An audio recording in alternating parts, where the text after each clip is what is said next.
करदम जी अपनी पत्नी से कहते हैं कि मुझे तपस्या करने की आज्ञा दो।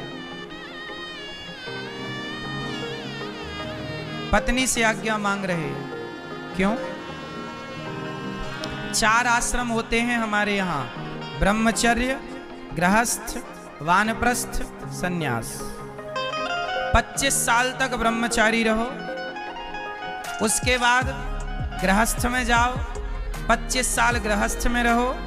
और गृहस्थ कितने वर्ष तक है? 25 वर्ष।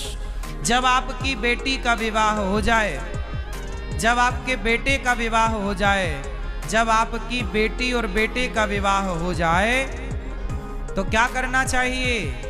अपने मन को जगत से हटाकर जगन्नाथ में मन को लगा देना चाहिए। बेटी में मन कब तक लगे? बेटी का ब्याह कर दो, बेटे का ब्याह कर दो, अब आप हो गए मुक्त। क्या हो गए आप? बेटी का ब्याह करने के बाद आप क्या हो गए? बेटे का ब्याह करने के बाद क्या हो गए? मुक्त हो गए। जिम्मेदारियों से क्या हो गए? जोर से, मुक्त हो गए।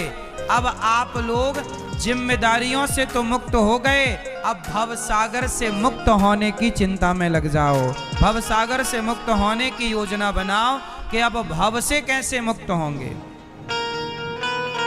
भव से कैसे मुक्त होंगे? तो मन को कपिल भगवान का जब प्राकट्य हुआ, करदम जी महाराज के 10वें पुत्र, 9 बेटियां और 10वें स्वयं भगवान पुत्र रूप में प्रकट भये।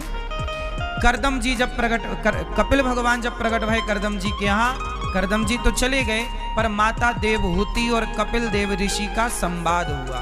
कपिल देव जी का और माता देवहूति का संवाद हुआ। क्या बात हुई? ध्यान से सुनने योग्य बातें। सुनो। करदम जी चले गए तपस्या करने, माता देवहूति हाथ जोड़ के बैठी। कपिल देव जी बोल रहे हैं, माँ आज आप हाथ जोड़ के बैठी हैं, मैं तो आपका बेटा हूं।